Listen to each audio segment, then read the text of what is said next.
सूरज की किरणों का उत्सव, धरती की उर्वरता का महापर्व और जीवन में नई ऊर्जा का प्रवेश। मकर संक्रांति सिर्फ एक त्योहार नहीं, बल्कि हमारे सनातन धर्म और संस्कृति का एक ऐसा रहस्य है जो हमें आत्मा, प्रकृति और ब्रह्मांड से जोड़ता है। मकर संक्रांति का नाम सुनते ही तिल गुड़, पतंगबाजी और सूर्य भगवान का ध्यान आता है। यह त्योहार न केवल सूर्य की गति से जुड़ा है, बल्कि यह आध्यात्मिकता, धर्म और जीवन के गहन अर्थों को समझाने वाला पर्व भी है। मकर संक्रांति के दिन सूर्य मकर राशि में प्रवेश करता है, जिसे उत्तरायण कहा जाता है। हिंदू धर्म में सूर्य देवता का उत्तरायण में प्रवेश अत्यंत शुभ माना जाता है। उत्तरायण को देवताओं का दिन और दक्षिणायन को देवताओं की रात कहा जाता है। यह परिवर्तन आत्मा के अंधकार से प्रकाश की ओर बढ़ने का प्रतीक है। जब सूर्य धनु राशि को छोड़कर मकर राशि में प्रवेश करता है, यह वह समय है जब सूर्य दक्षिणायन से उत्तरायण होता है।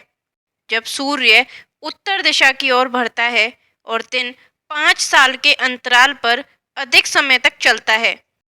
दक्षिणायन को नकारात्मकता का प्रतीक और उत्तरायण को सकारात्मक ऊर्जा का प्रतीक माना जाता है। यह पर्व हमें सिखाता है कि जीवन में अज्ञानता के अंधकार को छोड़कर ज्ञान और प्रकाश की ओर बढ़ना चाहिए। यह त्योहार लगभग 4000 वर्ष पहले से मनाया जाता है। इसी दिन से दिन बड़े और रातें छोटी होने लगती हैं। प्रकृति में यह बदलाव एक नए चक्र की शुरुआत का संकेत देता है। वैज्ञानिक दृष्टि से यह वह समय है जब सूर्य की किरणें सीधी पड़ने लगती हैं, जिससे सर्दियों की ठंडक कम होती है और गर्मी बढ़ने लगती है। यही कारण है कि हमारे ऋषियों ने इस खगोलीय घटना को आध्यात्मिक चेतना से जोड़ दिया। सनातन धर्म में सूर्य को जीवनदाता और आत्मा का प्रतीक माना गया है। मकर संक्रांति पर सूर्य का मकर राशि में प्रवेश आत्मा को पवित्रता और ज्ञान के प्रकाश की ओर अग्रसर करने का प्रतीक है। यही कारण है कि इस दिन गंगा, यमुना और अन्य पवित्र नदियों में स्नान का विशेष महत्व है। ऐसा माना जाता है कि इस दिन किया गया स्नान और दान आत्मा को पवित्र करता है और मोक्ष की ओर ले जाता है। कुंभ मेले की शुरुआत भी मकर संक्रांति से होती है, जो इस पर्व के आध्यात्मिक महत्व को और भी बढ़ा देता है। मकर संक्रांति से जुड़ी कई पौराणिक कथाएं हैं जो इस पर्व के महत्व को और भी गहराई से समझने में मदद करती हैं। महाभारत के युद्ध के समय भीष्म पितामह को वरदान था कि वे अपनी इच्छा से अपनी मृत्यु का समय चुन सकते थे। उन्होंने मकर संक्रांति के दिन अपनी देह त्यागने का निर्णय लिया, क्योंकि यह दिन मोक्ष प्राप्ति के लिए सबसे शुभ माना जाता है।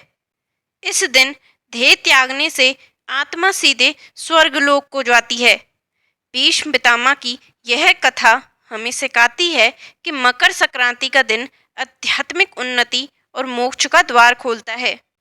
श्रीमद् भागवत पुराण के अनुसार, एक अन्य कथा के अनुसार, इस दिन भगवान विष्णु ने असुरों का अंत कर उनके सिरों को मंदार पर्वत के नीचे दबा दिया था।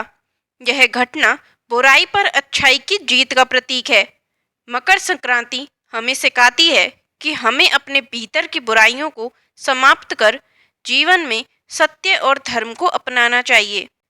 माना जाता है कि मकर संक्रांति के दिन गंगा नदी स्वर्ग से पृथ्वी पर उतरी थी, इसलिए इस दिन गंगा स्नान का विशेष महत्व है।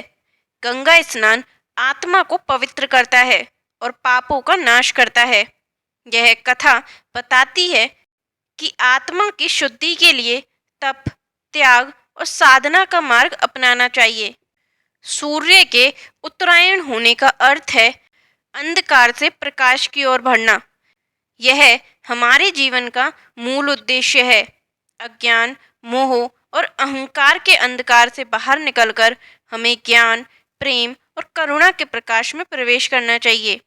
मकर संक्रांति हमें यह सिखाती है कि जीवन में धर्म और कर्म का पालन करना अत्यंत आवश्यक है।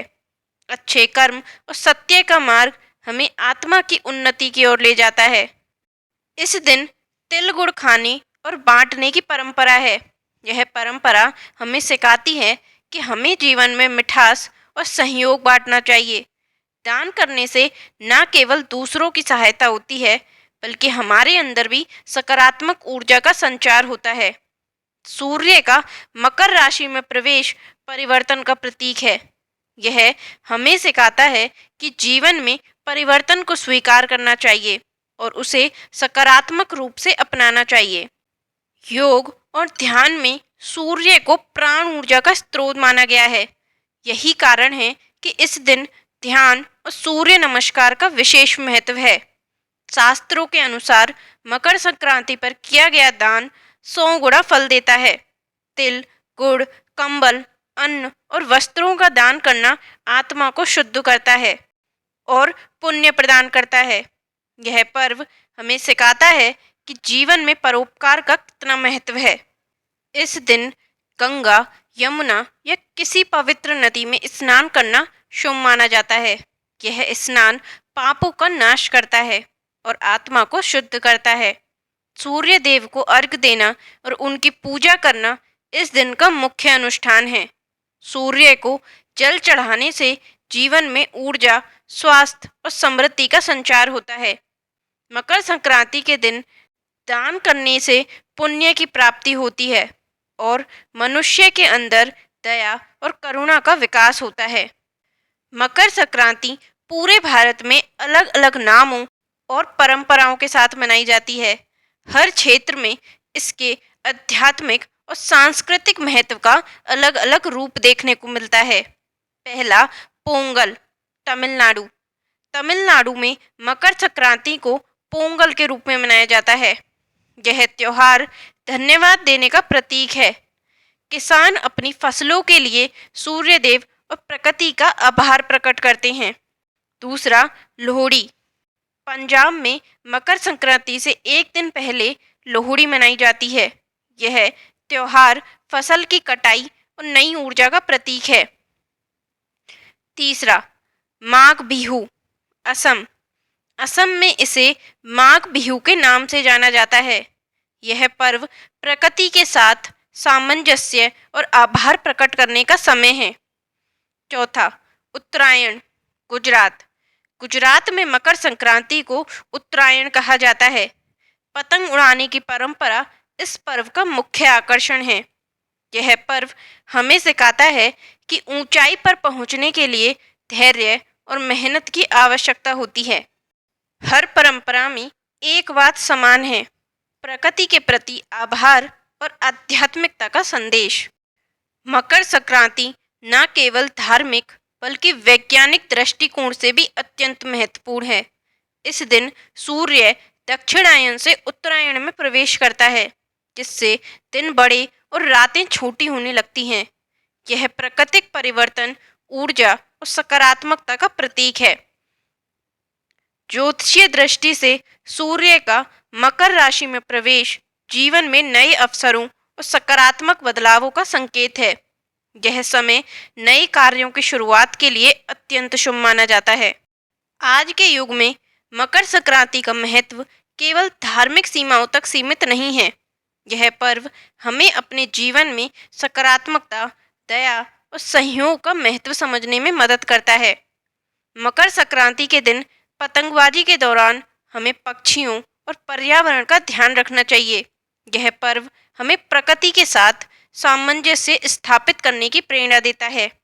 तिल गुड़ की मिठास के माध्यम से यह पर्व समाज में भाईचारे और प्रेम को बढ़ाता है। मकर संक्रांति नए संकल्प लेने और जीवन को नई दिशा देने का उत्तम समय है। यह पर्व हमें सिखाता है कि अंधकार चाहे कितना भी गहरा हो, सूर्य की किरणें हमेशा उजाला लेकर आती हैं। यह आत्मा की सकारात्मकता, परोपकार और नए आरंभ का प्रतीक है। जैसे सूर्य उत्तरायण होकर धरती पर नई ऊर्जा लाता है, वैसे ही हमें भी अपने जीवन में नकारात्मकताओं को छोड़कर सकारात्मकता को अपनाना चाहिए। तो दोस्तों, इस मकर संक्रांति पर आइए एक नई शुरुआत करें। सूर्य को अर्घ दें, ध्यान करें और दान पुण्य करें। इस पर्व के आध्यात्मिक महत्व को समझें और इसे अपने जीवन में उतारें। यह केवल एक त्योहार नहीं, बल्कि आत्मा को परमात्मा से जोड़ने का एक माध्यम है। आप सभी को मकर संक्रांति की हार्दिक शुभकामनाएं। इस बार मकर संक्रांति को केवल मनाएं नहीं, बल्कि इसके गहरे संदेश को आत्मसात करें। वैसे हमारे यहाँ मकर संक्रांति पे कंचे यानी मार्बल्स खेले जाते हैं। आपके यहाँ मकर संक्रांति कैसे बनाई जाती है, कमेंट में ज़रूर बताइएगा। यह था हमारा वीडियो मकर संक्रांति, आध्यात्मिक महत्व और पौराणिक कथाएं। मुझे उम्मीद है कि आपको यह वीडियो पसंद आया होगा और आपको मकर संक्रांति के आध्यात्मिक महत्व के बारे में जानकारी मिली होगी। अगर आपको यह वीडियो सच में पसंद आया हो तो इसे लाइक करें और अपने दोस्तों के साथ साझा करें। हमारे चैनल को सब्सक्राइब करना ना भूलें। मिलते हैं अगली वीडियो में। जय सूर्य नारायण।